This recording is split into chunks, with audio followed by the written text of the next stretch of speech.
You've been lied to. Simply being born on U.S. soil does not automatically make you an American citizen. That's the story you've been told.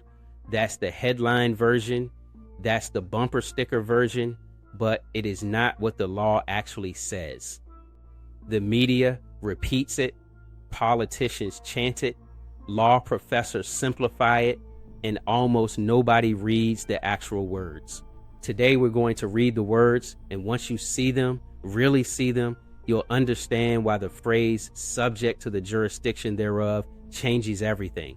Turn on any major network, let's say CNN, you'll hear it stated as a settled fact. If you're born here, you're a citizen, period.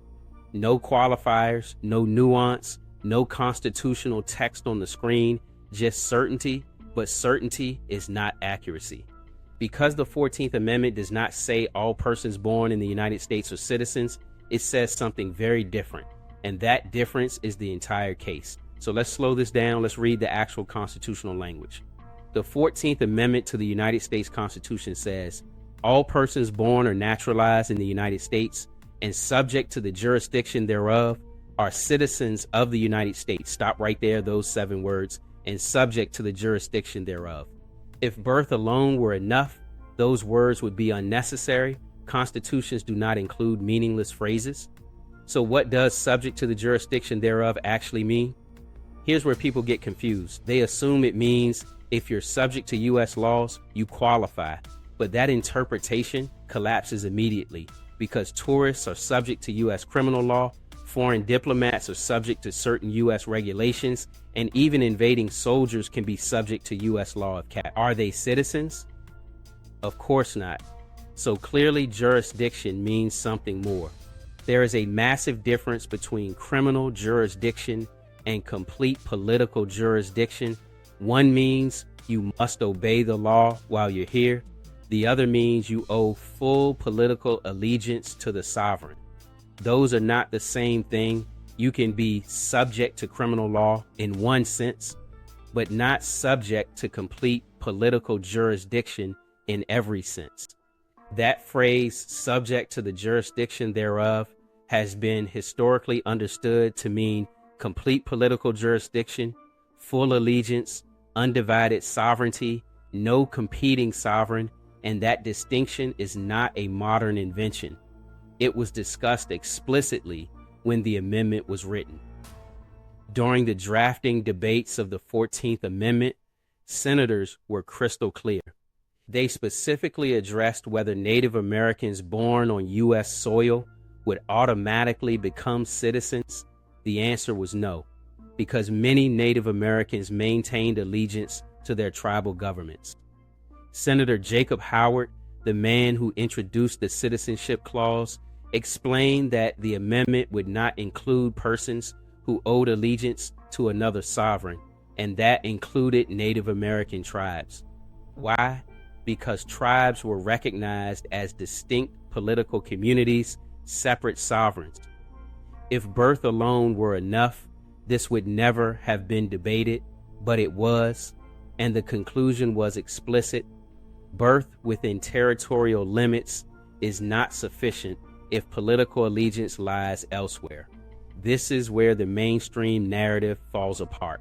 Native Americans were born on U.S. soil, and they were subject to U.S. criminal law in many contexts, but they were not considered citizens under the 14th Amendment because they maintained tribal political allegiance.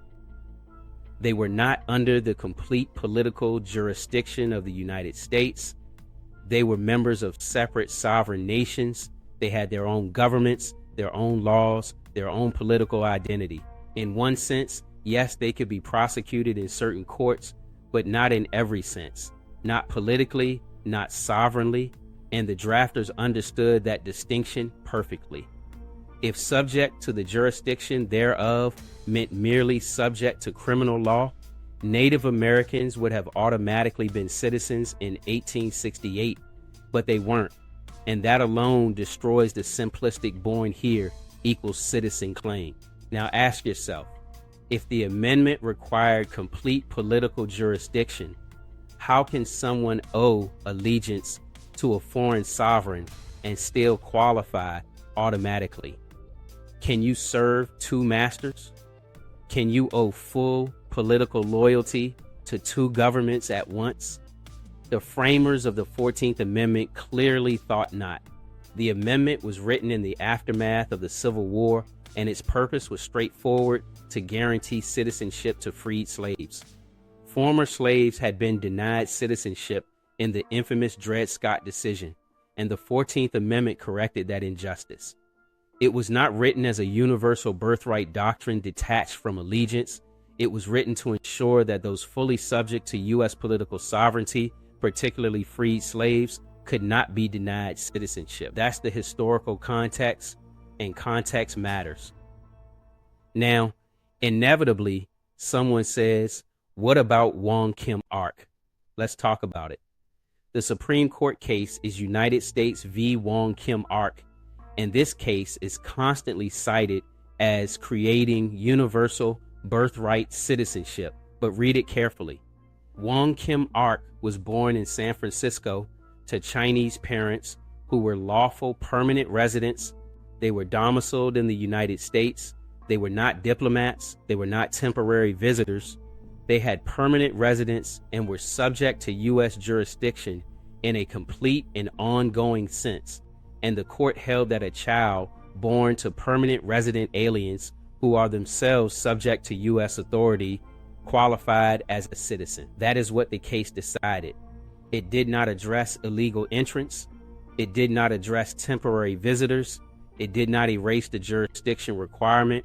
It ruled on the specific facts before it, and like all Supreme Court cases, it is limited to its facts.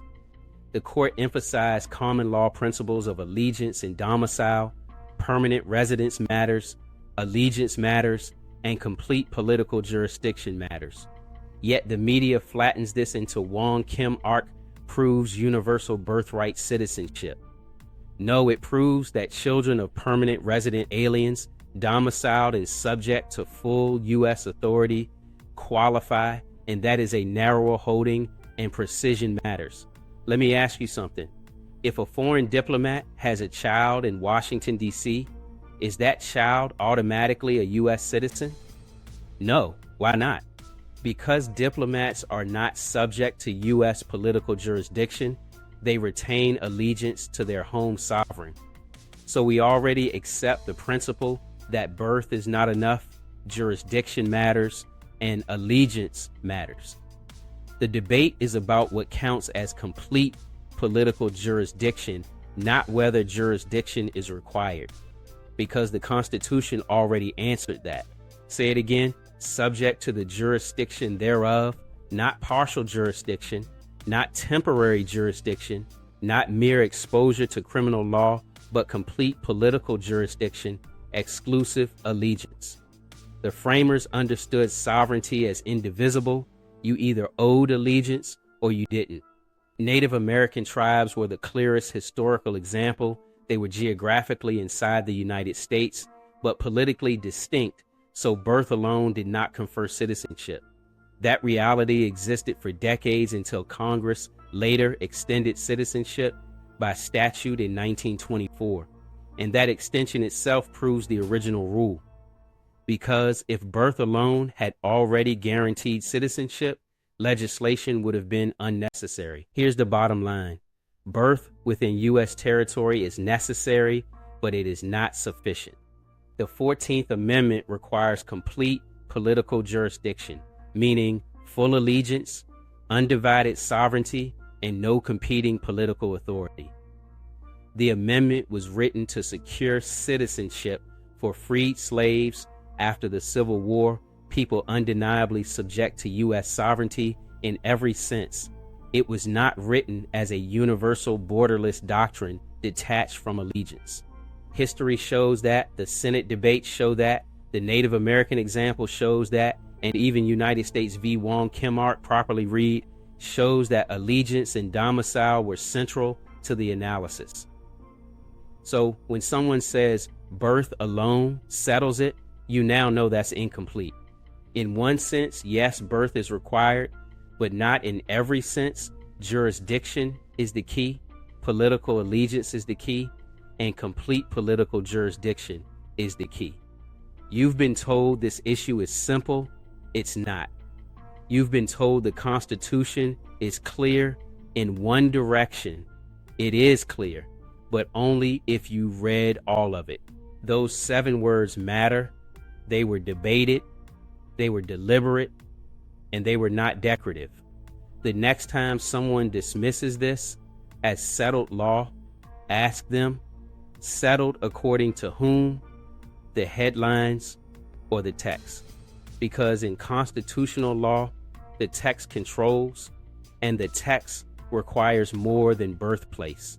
If you value serious constitutional analysis, not media slogans, hit like, subscribe, because in the next video, we're going to examine how modern courts reinterpret jurisdiction and whether that reinterpretation aligns with the original public meaning. Until then, read the text, question the narrative, and never outsource your constitutional understanding to a headline.